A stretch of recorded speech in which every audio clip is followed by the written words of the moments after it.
Estamos de volta ao programa Questões de Fé. Então, nós falávamos primeiramente sobre o Círio de Nazaré, nesses 300 anos de Aparecida. Não podemos esquecer que existe esse centro de devoção mariana no norte do Brasil e que é importantíssimo, digamos assim. E seria uma injustiça que nós não tivéssemos conhecimento disso. E, por sinal, o arcebispo de lá, meu colega, nós estudamos juntos desde o primeiro ano de teologia e trabalhávamos juntos aqui em Belo Horizonte. Muita gente conhece Alberto Taveira, o Dom Alberto Taveira, que foi nomeado bispo primeiro de Palmas, primeiro bispo auxiliar de Brasília, depois arcebispo de Palmas e agora é o arcebispo de Belém do Pará. Naturalmente, se a nossa imagem e a nossa TV Horizonte chegar até lá, um grande abraço ao meu colega, amigo Dom Alberto Taveira, o arcebispo de Belém do Pará. Mas agora vamos nos dedicar à Aparecida. Como nós vimos, há muita semelhança entre Belém do Pará e Aparecida. Em Aparecida também não houve aparição alguma. Nossa Senhora se manifesta através de uma imagem que sai das águas do rio. E esta imagem, que foi descoberta em duas etapas, também enegrecida pelo limo da água, esta imagem permanece até hoje, a sua imagem original na Basílica, e a sua réplica costuma de vez em quando percorrer o país. Em torno desta imagem se criou uma devoção. É bom lembrar que as imagens não significam nada. E é tão interessante o fato de não significar nada que a imagem de Aparecida ela foi achada quebrada. Estava quebrada lá no leito do rio. Acharam primeiro a parte do corpo e depois acharam a cabeça e percebiam que encaixava. Ou seja, a imagem não vale de nada. O significado que tem a devoção a Maria, a mãe do povo brasileiro. E aí, a partir daí, começaram a se reunir, as pessoas começaram a se reunir e há uma coisa interessante em Aparecida. Em Aparecida existe aquela opressão sofrida pelos pescadores que acharam a imagem que o proprietário das terras cobrava um imposto em forma de pesca de maneira muito cruel. E eles estavam em apuros, sofrendo, porque eles não tinham como, não dava peixe, como diz, né? O rio não dava para peixe. E eles tinham que entregar esta quantia de peixe para ele comercializar no mercado dele. E eles, depois que acharam essa imagem, como na Sagrada Escritura, como naquela pesca milagrosa, eles tiveram uma pesca milagrosa.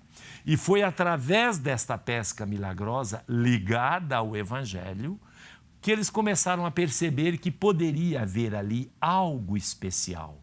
Algo de Deus tentando protegê-los, porque eram homens simples, piedosos e que estavam sofrendo com isso. E a partir daí surge a devoção daquele povo simples, ribeirinho, e eles puderam resolver os seus problemas, entregarem a quantidade de pesca que lhes era exigida. E aí eles começaram essa devoção, todo mundo já viu o filme, já sabe desta história. Mas qual é a importância disso? A importância disso é uma mensagem muito simples. A mensagem que Deus nos dá, Ele não nos abandona. É preciso manter a fidelidade e a esperança. É aquilo que o Papa Francisco disse na sua mensagem no dia 12 de outubro para os fiéis reunidos em Aparecida. Tenham coragem, mantenham a esperança, porque de fato Deus não abandona os seus. Vamos ver agora um VT sobre Aparecida. Cláudio, obrigado pela sua entrevista, por este momento que você está aqui também com a gente. E a pergunta que vem primeiramente nortear para nós é como conceber a arte sacra deste lugar, como conceber para o santuário que é ímpar no Brasil, né, toda a arte sacra que aqui contém. Bem, primeiro nós estamos trabalhando aqui desde 1999. portanto, mais ou menos 17 anos. A concepção de um espaço sacro qualquer, e basicamente quando nós começamos a trabalhar na Basílica, nós tivemos que ter um referencial. E o referencial mais importante do espaço sagrado é o lugar da celebração do mistério pascal, ou seja, o lugar do altar. O altar, o ambão, a sédia, é ali que se celebra o mistério do Cristo. Aliás, melhor, é Ele que celebra em nós. Então, esse espaço iria definir tudo. Segundo lugar, nós pensamos, decorrente deste espaço, o todo, a soleira, a passagem do mundo para o céu, ou seja, esta é a soleira do Éden, do paraíso. É a soleira também da Jerusalém celeste que desce até nós e para nós é a Nova Jerusalém. Aqueles que não conhecem Cláudio Pastro, falecido logo depois dessa entrevista, uns meses depois, é um homem de Deus, era um consagrado leigo, um maior artista brasileiro de arte sacra.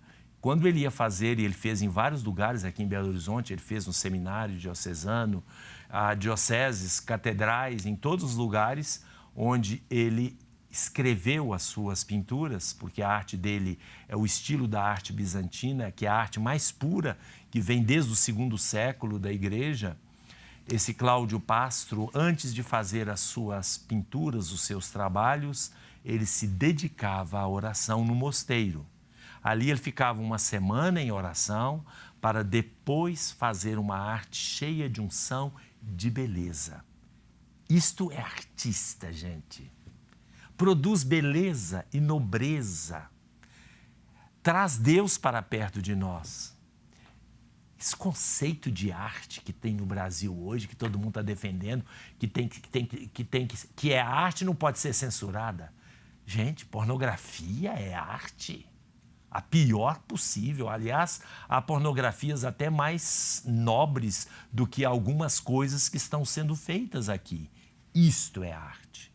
E Cláudio Pastro, ele projetou toda a Basílica, desde a cúpula, em torno deste encontro da cidade terrena com a cidade celeste, onde, através da arte, nós nos aproximamos do belo. E quando nos aproximamos do belo, verdadeiramente belo, nos aproximamos de Deus. Qualquer produção artística que nos afaste do belo, afasta de Deus e afasta da dignidade humana. Tem alguma coisa, Guilherme? Eu tenho uma pergunta aqui, que é do Tiago Alves. Aqui não falo o bairro dele, mas é uma pergunta até boa acredito que vai orientar muitas pessoas, principalmente aqui de Belo Horizonte. Eu vou ler a pergunta do jeito que ele colocou aqui, vai ficar mais fácil. Ele diz o seguinte: Padre, bom dia. Quando me casei, fiz uma promessa a Santo Expedito que o meu filho seria batizado na igreja que leva o nome do santo.